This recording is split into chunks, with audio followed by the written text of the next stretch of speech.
I just wanted to say that I have not been uploading Raj Radio videos at all. I've actually said that I wanted to do this, and I never fucking do it. So I'm just fuck it. This is gonna be the fucking Raj Radio episode, the pilot. You know what I'm saying? The first one of this season.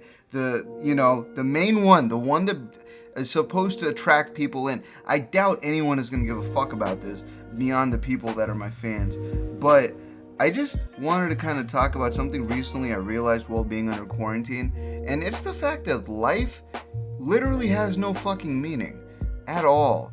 And it blows my fucking mind because unless you're part of this like 1% of people in life that, Elon Musk, fucking Bill Gates, or some incredibly rich fucking billionaire that has some kind of way to impact and shape the world around them, it almost feels like you don't really have that much power as like an average person. And okay, let's not even get into the power topic because that kind of gets a little political. But I think what I'm trying to get at is we all wake up every day, we take a shit in the morning. That usually is what people do. You wake up, you take a shit, you shower, you get something to eat, and then you go to work, whatever your work is. It could be at home, it could be outside due to corona, not really outside, but okay, let's say at home, right? You get to work, whatever your work might be, you're working the whole day. If you manage to find someone that you love, you'll have sex. You'll basically fuck that night, and then you'll also take a shit, because taking a shit is one of the many pleasures of being a human. So you'll take a shit, you'll eat food, and you'll go to sleep. So what's our day looking like right now? You wake up, you take a shit, you take a shower, you eat some food, you work, you fuck, you sleep, you actually before sleep you eat, you take a shit, and then you go to sleep. So let's just rapidly go through this cycle one time. You wake up, you eat, you sleep, you shit. I'm getting this all wrong. You wake up, you shower, you shit, you eat, you go to work, you come back, you fuck, you eat, you take a shit, you go to sleep. Again and again and again. You wake up, you fucking shower, shit, eat, sleep, work, fuck. This is a cycle. It's like a complete fucking cycle. It just doesn't fucking end. There's no end unless you choose to end yourself. That is a very direct fucking end, but there is no end to it otherwise, right? There's no other end to it. This is life. This is what it is. This is what it's about. This is what everyone has been hyping up ever since you've been a little fucking kid. They've been telling you that this is being what an adult is gonna be like. This is adulthood, right? And I gotta say, man, at the end of the day, what's eventually gonna happen is you're gonna die. They're gonna put you in a fucking furnace, I think, right? And then they basically turn you into an ash, or they take your body and then they just fucking dump you in the ground and you become landfill. It's just the way it goes. It's what happened with the dinosaurs. It is what it is, you know what I'm saying? And you become part of Mother Nature again. Right, so we don't know what happens after death. We just know that you're born and then you're cursed to die one day. This is the curse of being a fucking human being. We basically are dead on arrival, which it seems really weird because like when you're born, that's like life, right? It's kind of weird saying that you're dead on arrival if that's life, but in a lot of ways, that's where all of us are headed, to death. And I think the really interesting thing is that while I'm in this quarantine, while I'm trying to figure out, I guess, what to do with my life and where the fuck I want to go, it's made me like really dive into different types of TV shows and movies. Like I watched all different types of TV shows and movies, different perspectives, different mindsets, different time periods, and this conclusion that I came to is that there is a purpose to life, right? We are dead on arrival. We are all gonna die one day. Doesn't matter who you are, it's gonna happen.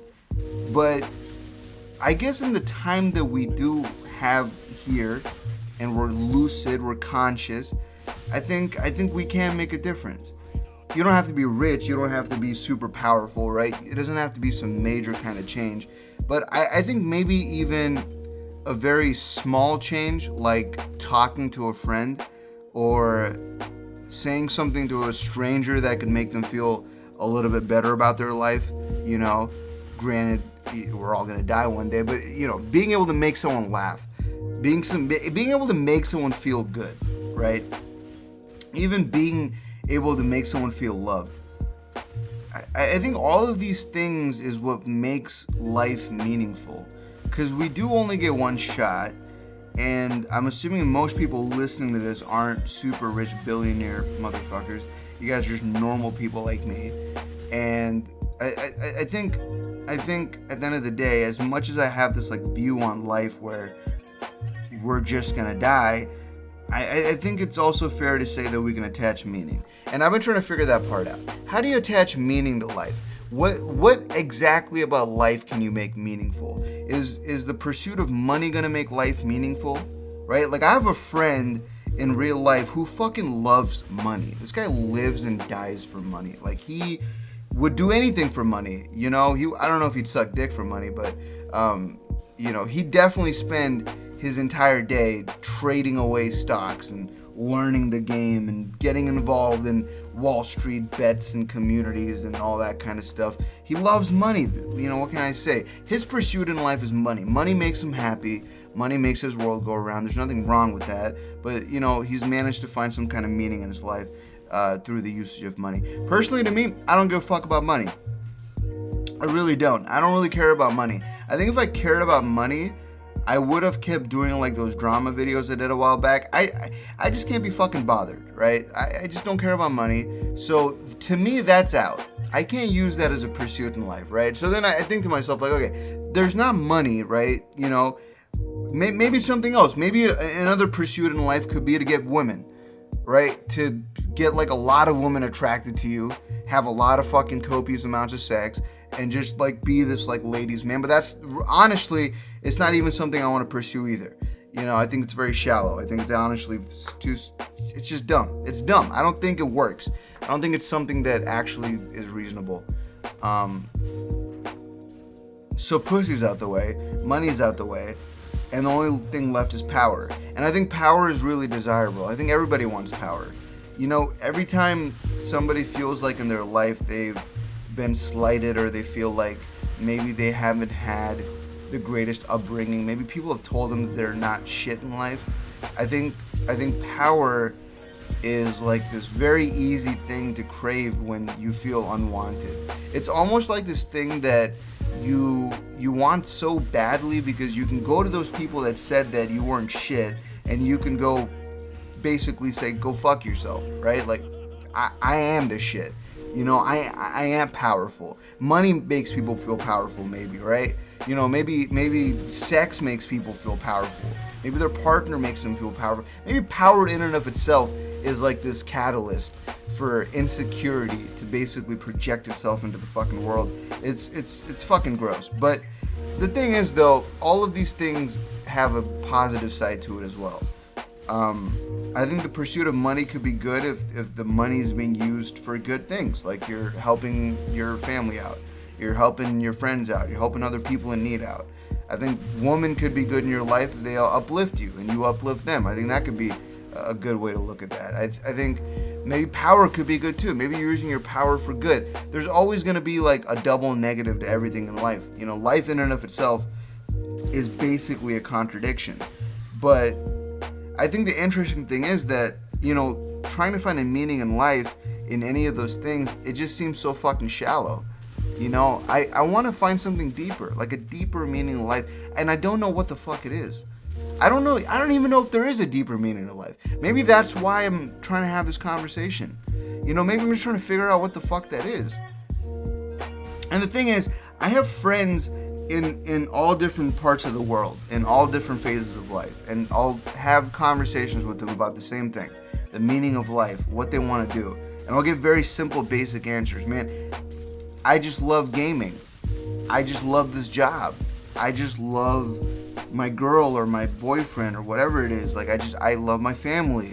Whatever it is, right? Like, people just enjoy what they have in life. They're content with the way life is going. They're content with their jobs. They're content with everything. They don't wish to have more. They found a way to be happy just with what they have. And to me, that's always been a very foreign concept, you know? Like, I've always felt that I have a good life. You know, I can't say I don't have a good life. I have a very privileged life. But at the same time, you know, there's no meaning behind it. You know? And I don't know. It feels really weird to say that. Because, you know, like I said, I have a really blessed life. It's really weird to say that you have a blessed life, yet there's no meaning behind it. But that's how it feels sometimes. Like, I didn't ask to be put into this family. I didn't ask to be given the privilege. I didn't ask to be in this position. None of us did. None of us asked to be where we're at. But we're here, right? So, I don't know. Like, there's no meaning besides anything but just luck, I guess. Luck is like what it is. But I guess where I'm kind of trying to take this conversation about finding a meaning to life is that we have this overwhelming desire as humans to seek answers for the different things that we consider problems in our life.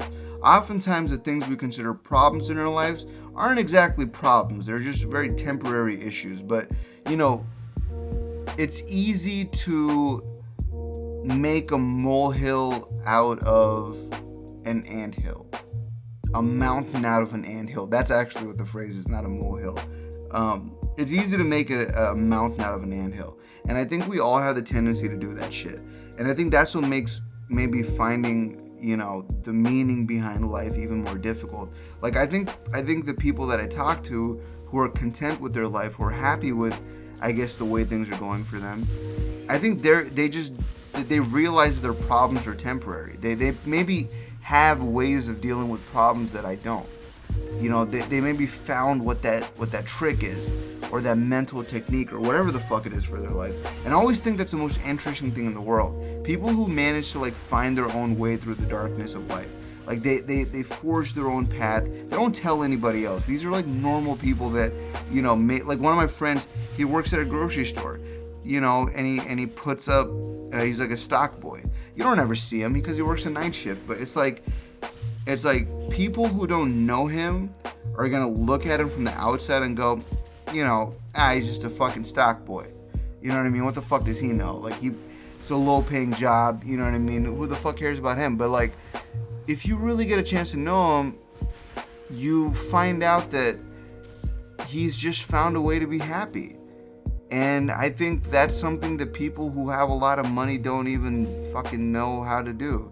There's people in this world who have way more privilege than him who are not happy. Yet he's found a way to be happy. And that's the most incredible thing to me, because he's not the only one. There's a lot of people who maybe we look at and go, you know, off of first judgment, like, oh, they're doing this job, or, oh, they're doing this with their life. But truly, they've found happiness, and we're the ones who are bitter. We're the ones unhappy for looking at their happiness and judging it, you know? And that's something I always think about, you know? How the fuck to be happy? How to find meaning in life? But maybe happiness and meaning are not synonymous. Maybe that could be a thing. I don't know. These are all different conversations I have in my head.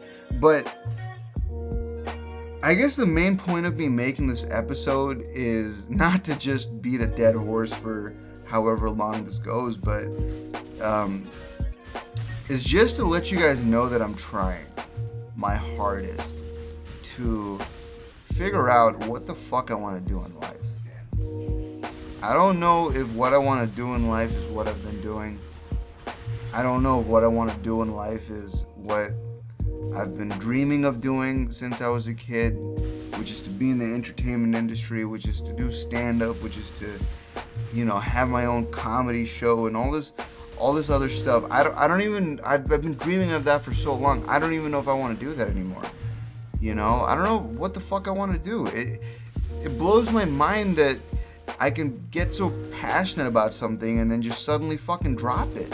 Like, how does that work mentally? Like, how do I even justify that?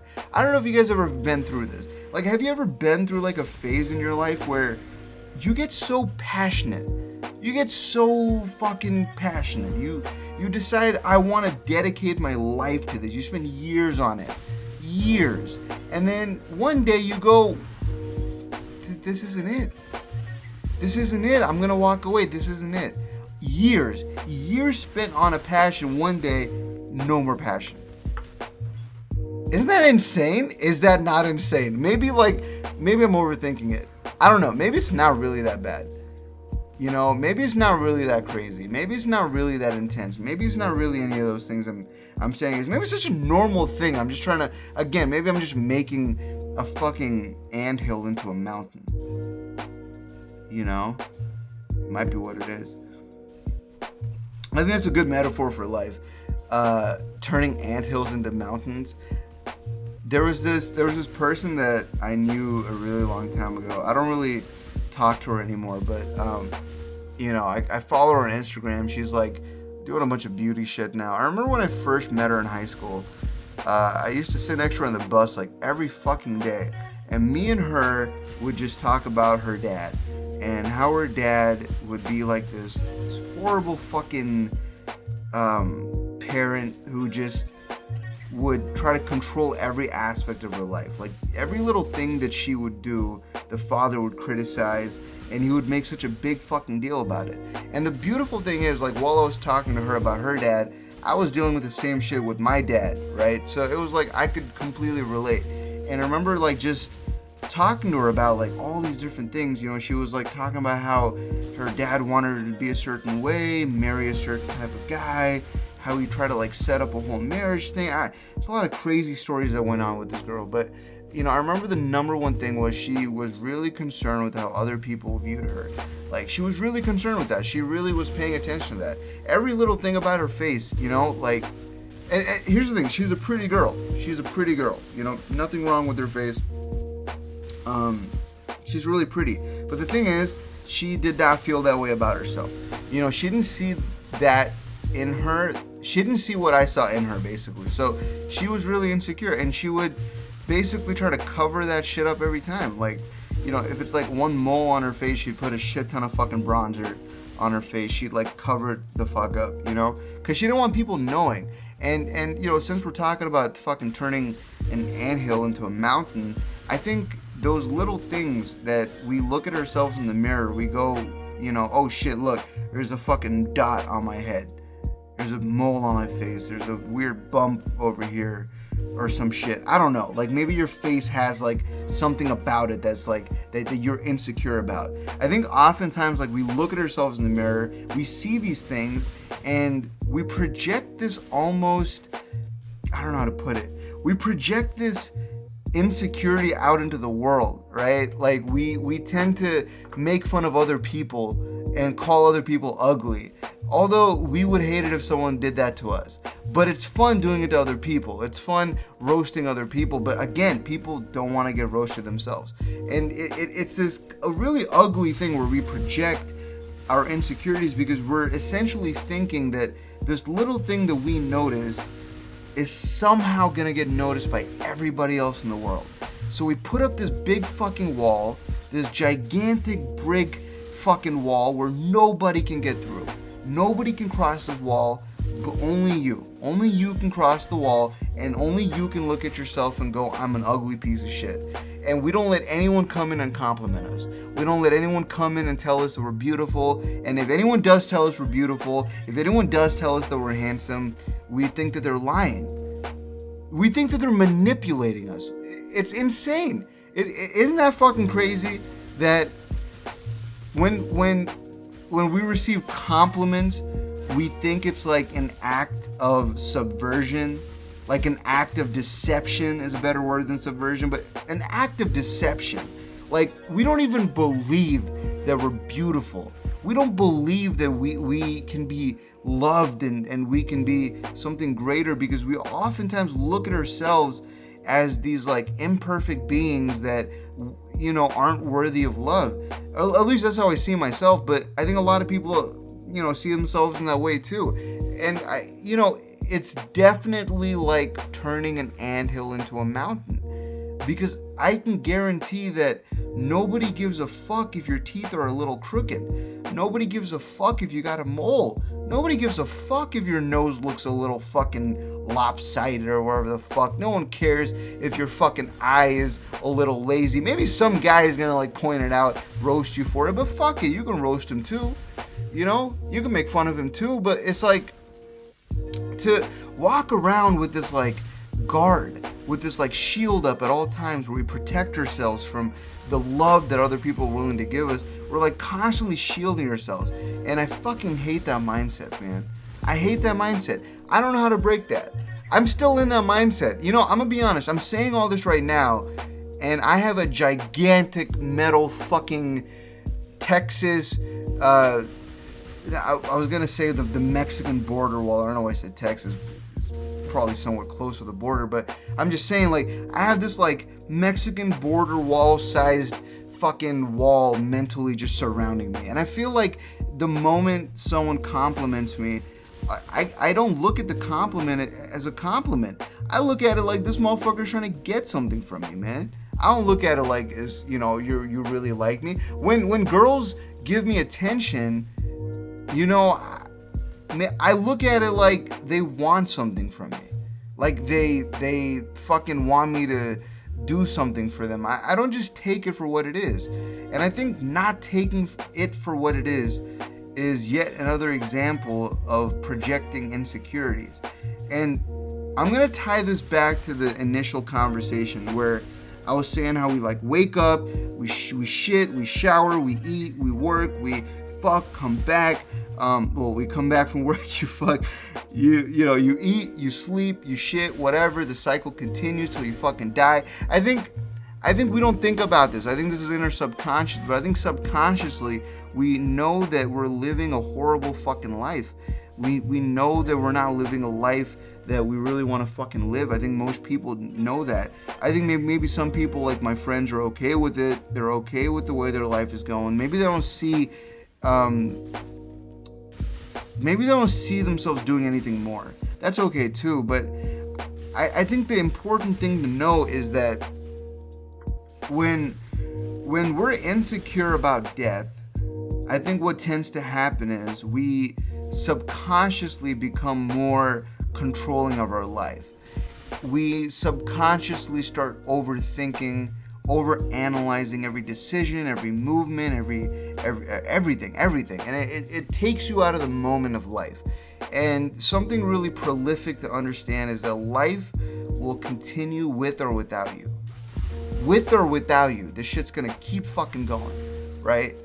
Like, I don't know, sorry, this is like a little tangent, but I remember when I was a kid and I was, I was really scared of death. I don't know why, but like every kid goes through that phase where they like have to deal with the mortality of death. You know, you become so scared, like, I'm gonna lose mom and dad.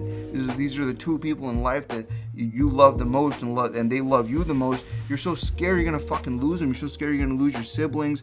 You're so scared you're gonna lose your family, your friends.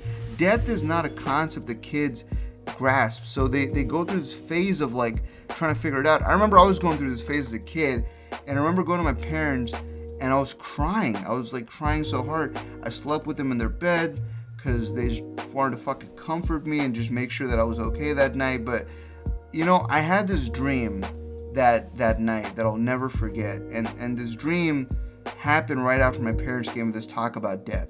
And I don't remember what the talk was about, but it made me cry. Whatever the fuck the talk was about, I think my parents were just saying it's inevitable, it's gonna happen. And maybe that's not the right thing to tell to a child who's like, you know, freaking out. But I remember I had this dream.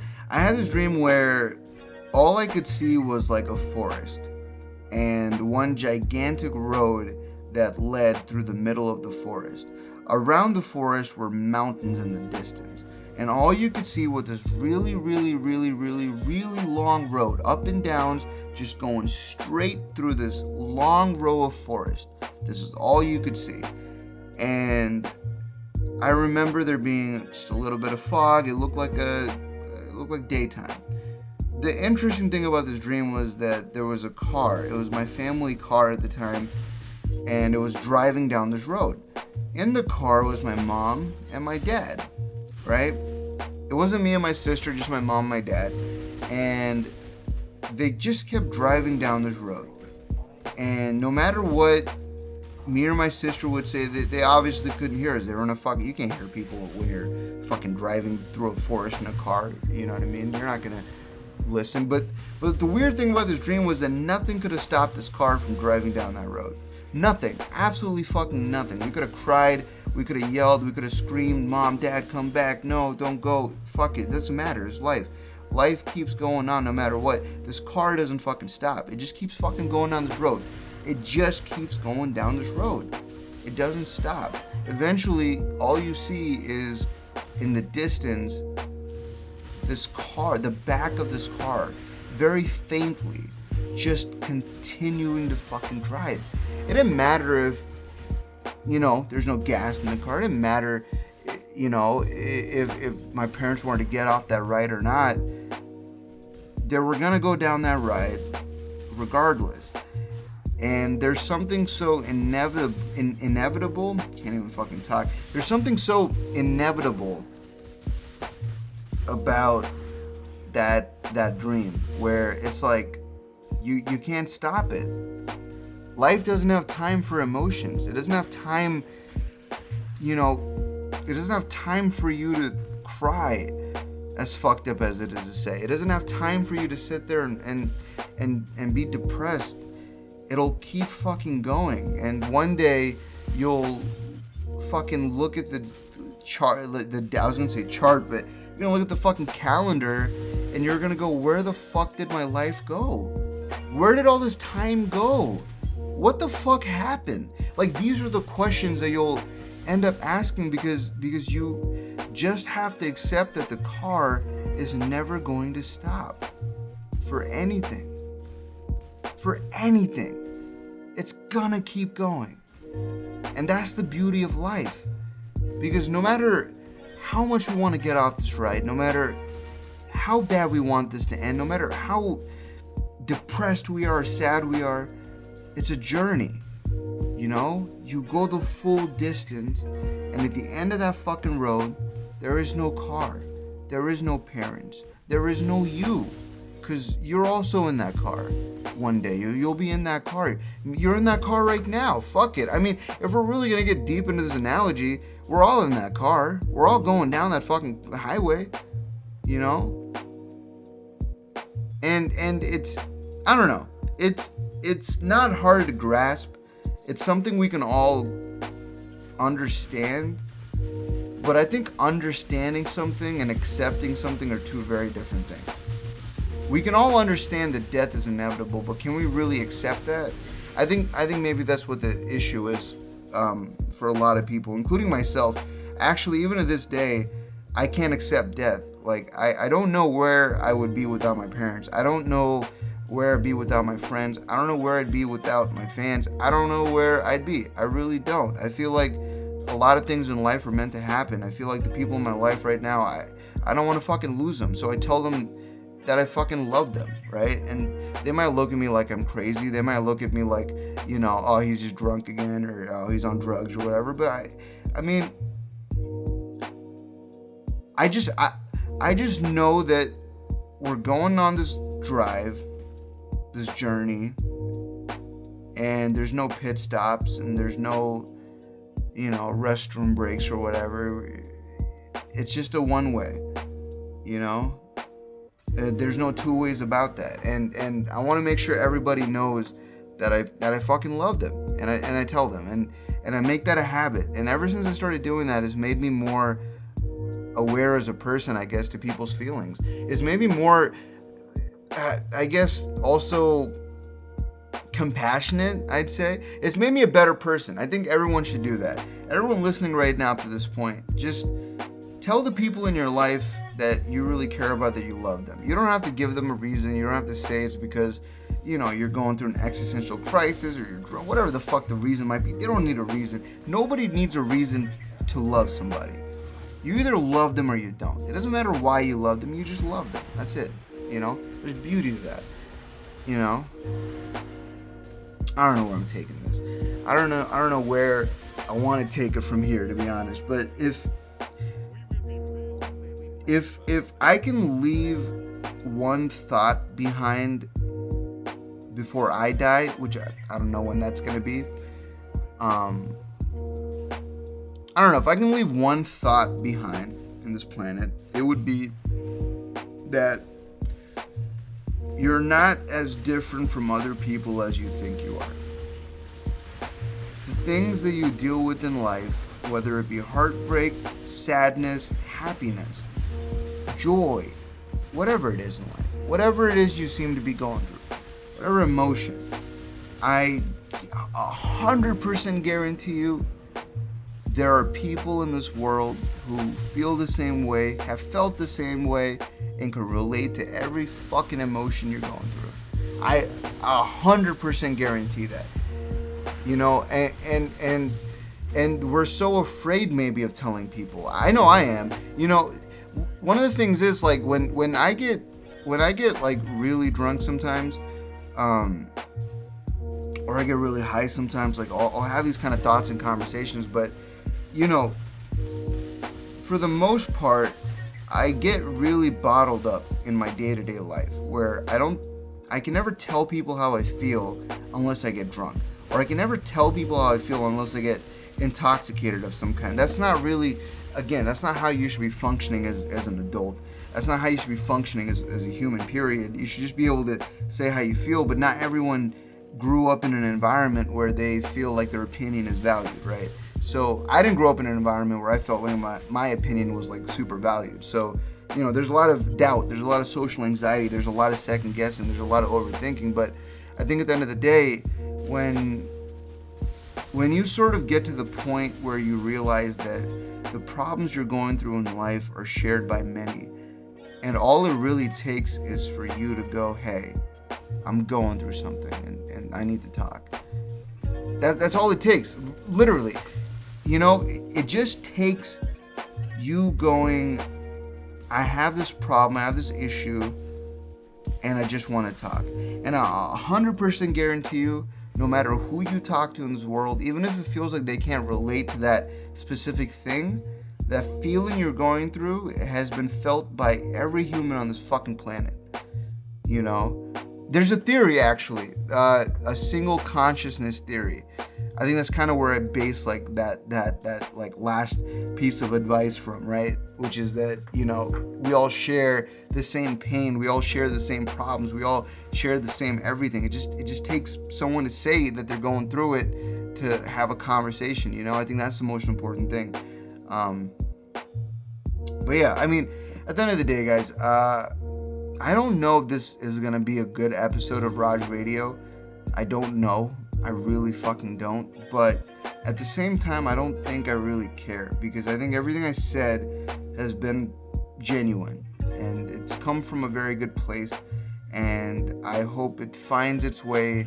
I hope the words I say finds its way to the people that need to hear it, and maybe the people that don't need to hear it as a reminder. And I don't know. I hope it's been a good experience. I'm gonna leave some pictures in the description of my current setup right now. So I'm working on doing Raj Radio as like a green screen couch type of podcast show.